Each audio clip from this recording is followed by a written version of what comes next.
Open your cerebral cortex and shift your lobes into upper beta phase, because you are going to have Bitcoin knowledge transmitted directly into your vestibulocochlear. Your host at Bitcoin Knowledge is Trace Mayer, an early Bitcoin advocate since it cost $0.25, but this is not intended to be investment advice. A doctor of jurisprudence, but this is definitely not legal advice. And an investor in core cryptocurrency infrastructure, including Armory, BitPay, Kraken, and Mitagio, but this is not a recommendation of those services. Here, you get fed via direct mind download with pure and free Bitcoin knowledge.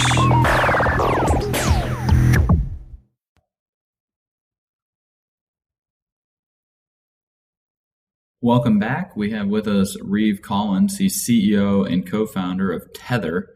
Welcome to the podcast, Reeve. Thank you. I'm happy to be here. Yeah, so tether.to is the site. Some big news recently. You guys integrated with Bitfinex, one of the largest Bitcoin exchanges. Can you give us just a little bit of background, like how'd you get into Bitcoin and like what's Tether? Why'd you start it? Well, Bitcoin's been of interest to me for quite some time, but what really accelerated that was Brock Pierce, actually. I've known him for a while, and his enthusiasm is somewhat contagious. And so I did more and more research, and the idea kind of evolved where Bitcoin really has the ability to connect the world, to get value instantly and for free. And the next natural step would be to enable dollars, to provide dollars the same portability as Bitcoin. So that's how we got to Tether. We've actually interviewed Brock on the podcast. Is he an investor in Tether or an advisor? Yes. Is he somehow involved? Yes. Brock is one of the co-founders, advisors to Tether. Okay, cool. And what's the value proposition with Tether? Like, who are we dealing with? It's both retail and behind the scenes with the exchanges. Like, why should we care about it? Why should we use it? Well, the real value proposition for Tether is to enable cash to move like Bitcoin.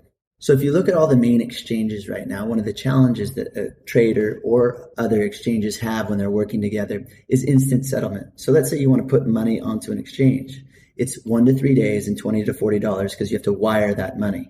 And then if you want to pull the money off the exchange, it's the same. You have to wire it back. And then if you want to put it to another exchange, it's a wire. So utilizing the traditional financial institutions is the only way to move fiat currency, dollars, euros, yen, etc.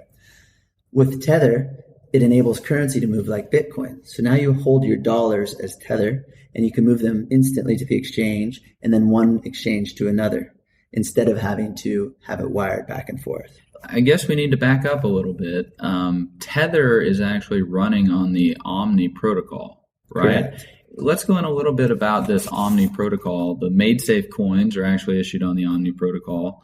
Can you give us a little bit, like, how's this work? How's it tied in with Bitcoin? Yeah. So Tether is an asset-backed token. You have the Bitcoin blockchain, and then there's these protocol layers on top of the blockchain.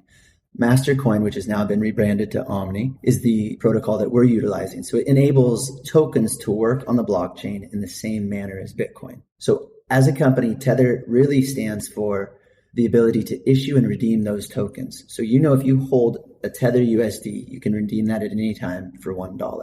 So the Omni layer enables us to do that on a technical level. Oh, awesome. Now, the Omni wallet, which is a web-based wallet, they've actually done an integration with Armory. So you can create your transaction to move MadeSafe coins around and then take the transaction, sign it with your offline computer with Armory, and then come back and rebroadcast it. Have you guys considered integrating something like that so that we could keep our Tether tokens that are issued on this Omni protocol blockchain safe and secure in something like Armory? Yes, absolutely. Well, from the consumer's perspective, they'll be able to use a multitude of different wallets, the Omni wallet being one of them, and there's a handful more that are being rolled out. And we are getting the Omni layer integrated with many different wallet providers, so you'll have multi-signature capabilities and then offline cold storage capabilities. And then as well as Tether as an organization, where we hold the tethers would be both on a hot wallet and a cold wallet, the majority being stored in a cold wallet, and both of them being multi-sig. Nice. So you're going to be dealing directly with retails. So individuals will be able to hold their own private keys to their tethers that are then representing these ownerships on dollars or probably other fiat currencies you'll be dealing with later. And then also the exchanges. Are there any regulatory issues that we're dealing with here? Have you guys pursued any licenses, things of that nature? Yeah, so that's the real challenge behind this. The technology that the blockchain has enabled the world to do is very revolutionary and extraordinary, but it's much farther ahead than all the regulatory. And I think the laws are having a challenge catching up. So doing that appropriately is the most important thing, because there's technologies that allow you to do asset-backed tokens. Our focus is currencies as the asset that is backing these tokens. So we're specializing in putting real-world currencies on the blockchain. Now, to do that, though, the biggest hurdle is banking and regulatory. So we've developed a lot of banking relationships, and we're going down the road of being compliant with all of the various jurisdictions. Initially, we're operating out of Hong Kong with a money transmitter license that enables us to operate in the rest of the world. And we're going down the road of securing our US-based license as well. And that should be done in the next 3+ months. Okay. So one of our other guests that we've interviewed is Halsey Minor. He's CEO of BitReserve. Is Tether going to be operating kind of like that, in the sense that you're going to have all of these different types of assets that are going to be tethered, that you're going to be custodianship over?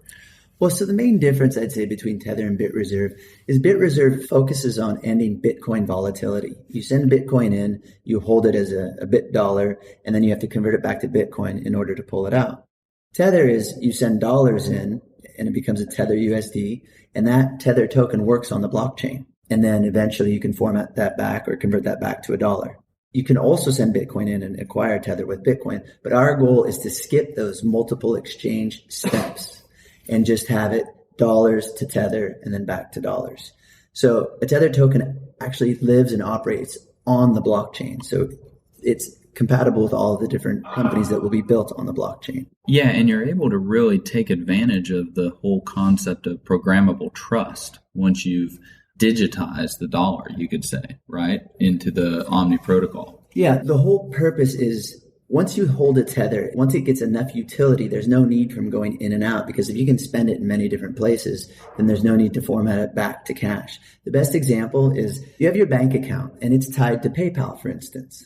It actually, your dollars go to PayPal and turn into PayPal tokens. They work on the PayPal platform, but they don't work anywhere else. And then when you want, you have to pull them back into your bank account. Well, now you have your bank account will be tied to your Tether wallet. And once they're turned into Tether, it will work on the entire Bitcoin blockchain ecosystem, which we all believe is going to be rapidly growing, and more services will be built on top of that ecosystem. So you'll get a lot of utility for Tether.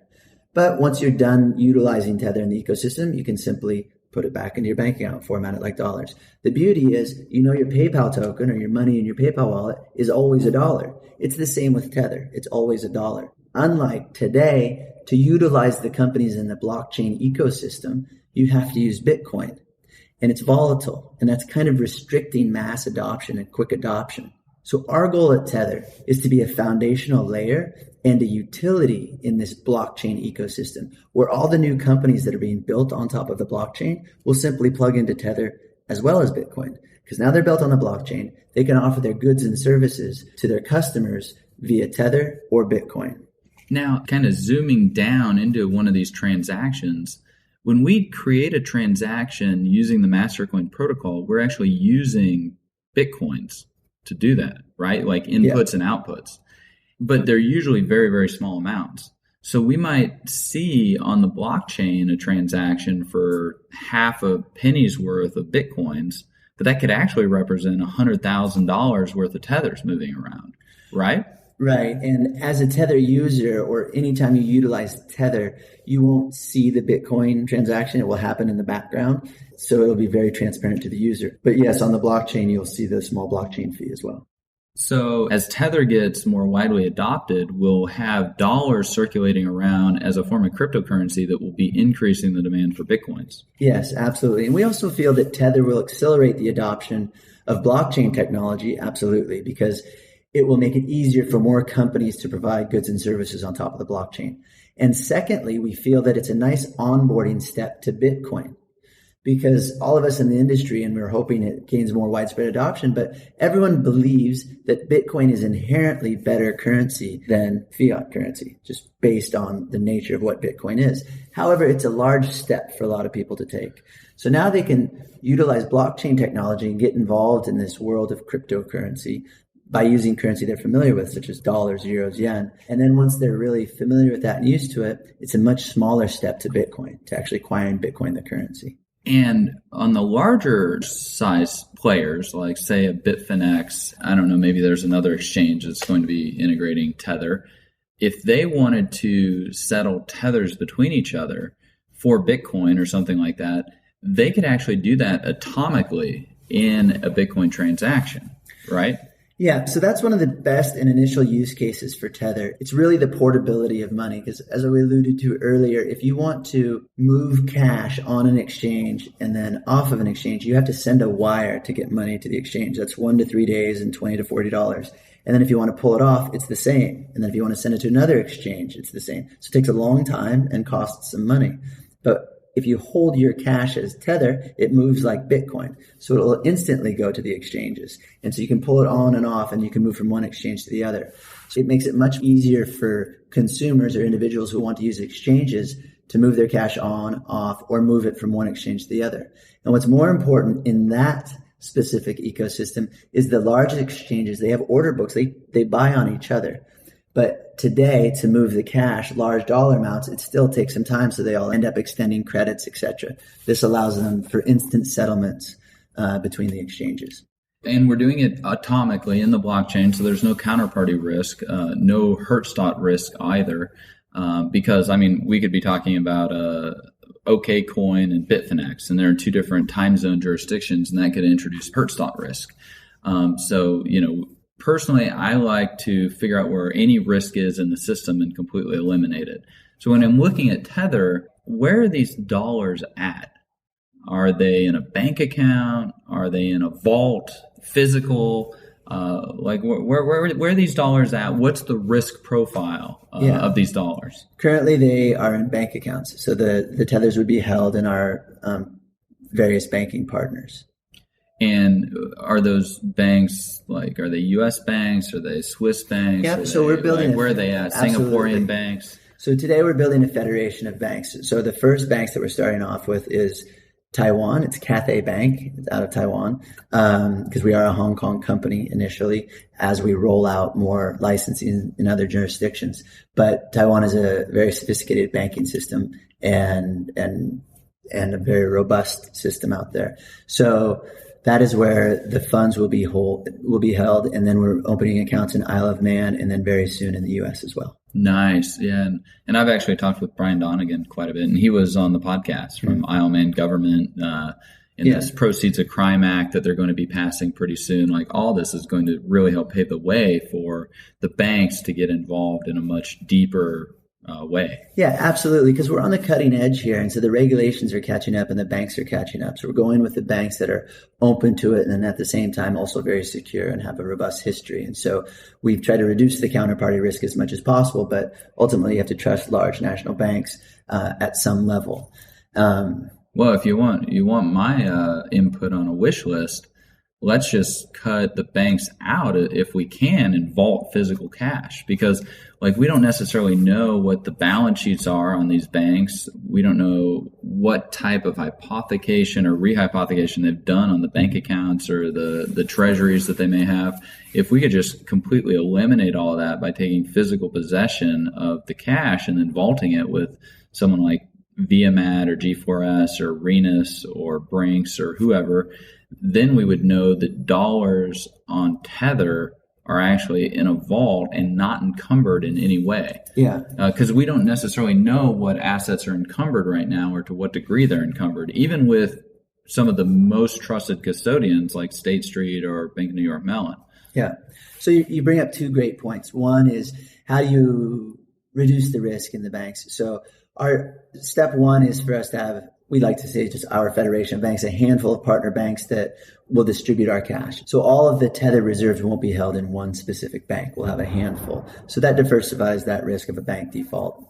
And I'd be very open to discussing with you more about actually vaulting some portion of the cash, because you do have a good point. That's further diversifying that risk and putting physical assets in. And just eliminating it. Yeah. Let's just eliminate the risk. Because with Gold Money, another company I'm invested in, we have $1.4 billion of physical gold and silver, platinum, palladium bullion that we vault all over the world London, Zurich, Singapore, et cetera, of Hong Kong. And we charge 12 basis points to vault gold, for example. And it's insured by Lloyd's of London. Switzerland now they charge 75 basis points to keep Swiss francs in a bank account. Yeah. So like you're paying 75 basis points and you're taking on all the counterparty risk of the bank. Like it would make more sense to just vault the Swiss francs instead of actually have them in the bank account, because one, it's going to be cheaper, less basis points, and two, you're going to completely eliminate all the counterparty risk out of that particular asset profile. So, I think there might be significant market opportunity for Tether to kind of explore down this particular path. Yeah, that's definitely something we'll take under consideration. The second thing you mentioned earlier was how banks are not transparent. You don't see their balance sheet.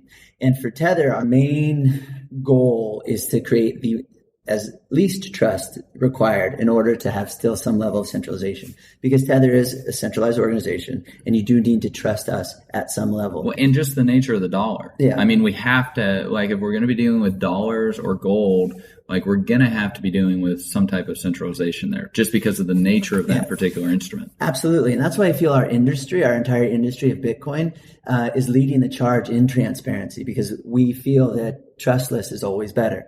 And so a lot of the companies now, one of the main value propositions is transparency. And so for us to have a completely transparent balance sheet is imperative to gain that trust. So you'll at all times be able to see the amount of money in our reserves in the different bank accounts. And it will always be 1-to-1 to the amount of Tether in circulation. So if there's 1,000 Tethers in circulation, there'll be $1,000 in the bank account.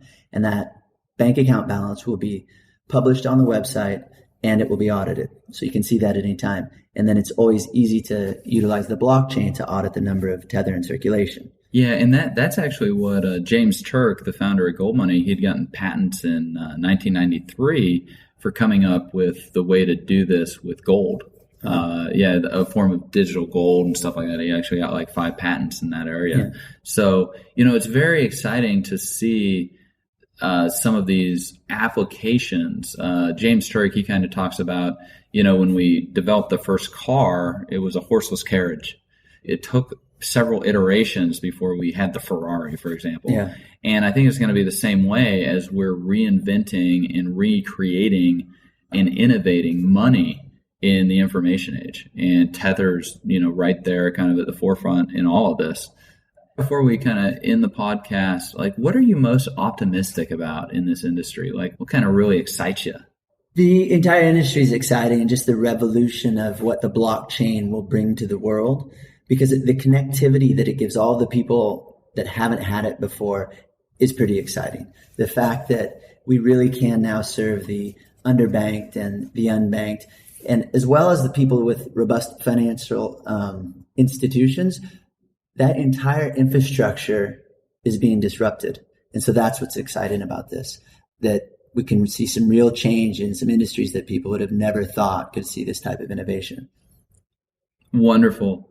Been an excellent interview. Thanks for taking the time out. We've had Reeve Collins, CEO and co-founder of Tether, that you can find at tether.to. Thanks for being with us. Absolutely. Thank you. Be sure to get a copy of the free Bitcoin Guide at freebitcoinguide.com. Got a question or suggestion? Record your voice at bitcoin.kn. Don't be shy. To help the show, share bitcoin.kn with friends, post about it on Reddit, and otherwise spam the interwebs. Your iTunes comments and 5-star reviews are very important to us. Please continue tuning in to the Bitcoin Knowledge Podcast, where we release interviews with the top people in the Bitcoin world. Now take some choline and let that Bitcoin knowledge consolidate.